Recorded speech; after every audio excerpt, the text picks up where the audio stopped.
সাধারণত বাংলা বাক্যে কোনো কিছু করার নেই বোঝাতে, সাধারণত বাংলা বাক্যে কোনো কিছু করার নেই বোঝাতে বাক্যের গঠন কি হবে?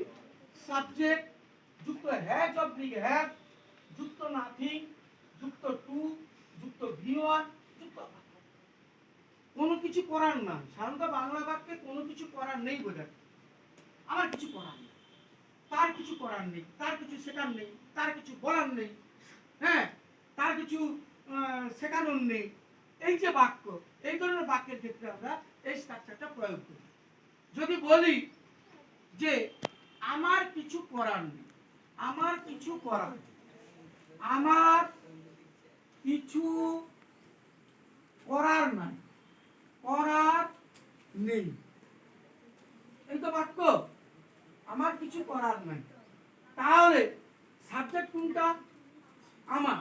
তাহলে আমার নেই, আমার নেই অর্থে ব্যবহার হচ্ছে। তাহলে I have nothing, I have nothing, I have nothing two, I have nothing, আমার কিছু করার নাই, আই হ্যাভ নাথিং টু। তোমরা হয়তো মনে মনে ভাবছো আমার কিছু করার নেই, স্যার আপনি তো বলেছিলেন যে আমার নেই অর্থ আই ডোন্ট হ্যাভ হয়,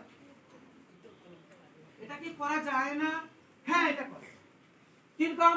আমার কিছু করার নেই যদি আমি এরকম ভাবেও বলি I don't have, don't have, তখন কিন্তু নাথিং করা যাবে না, তখন কিন্তু তোমাকে এনিথিং করতে হবে, কোনো কিছু। I don't have anything to do, anything to do, বুঝতেই পারেন? তাহলে আমরা ডোন্ট হ্যাভটা না বুঝিয়ে আমরা সেখানে নাথিংটা বুঝাচ্ছি। তাহলে আমার কোনো কিছু করার নেই, I have nothing to do করতে পারি। আবার আমার কোনো কিছু করার নেই, I don't have anything to do করতে হবে। তখন কিন্তু তোমাকে নাথিং বোঝানো যাবে, নাথিং মানে তো কোনো কিছু নেই। তাহলে I don't have anything to do, বুঝা গেল? যদি বলি আমার কিছুই শেখার নাই, তাহলে যদি বলি আমার কিছু শেখার নেই কি হবে? তাহলে তাহলে I have nothing to learn, আমার কিছু শেখার নাই, I have nothing to learn. যদি বলি আমার কিছু লেখার নাই, I have nothing to write, তাদের কিছু লেখার নেই, they have nothing to write, তাদের কিছু লেখার নেই। এই যে, কিন্তু এটাকে আমরা মৌলিক, এটাকে কিন্তু আমরা এভাবেও করতে পারি। যদি বলি তাদের কিছু লেখার নেই, আমি এটাকে তখন এরকমও ব্যবহার করতে পারি, they don't have anything to write, they don't have anything to write।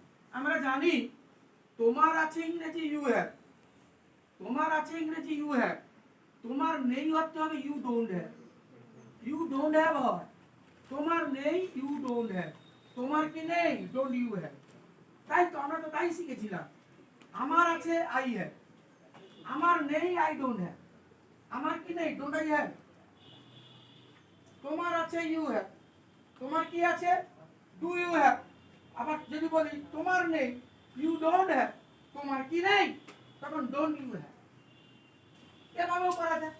কিন্তু যেহেতু নাথিং কথাটির অর্থ হলো কোনো কিছুই না, সেই জন্য আমরা সরাসরি সাবজেক্ট তারপর হ্যাজ অবলিক হ্যাভের পর আমরা নাথিংটাকে এই বাক্যের সাহায্যে আমরা এই স্ট্রাকচারটার সাহায্যে আমরা শত শত বাক্য এইভাবেই বানাতে পারি যে তোমাকে আমার কিছু বলার নাই, তাহলে আমার বলার নাই, তাহলে I have nothing to say to, তাহলে আমার কিছু করার নেই, তাহলে I have nothing to do, তোমাকে সাহায্য করতে, যদি কেউ যোগ করতে তোমাকে সাহায্য করতে, তোমাকে সাহায্য করতে, সাহায্য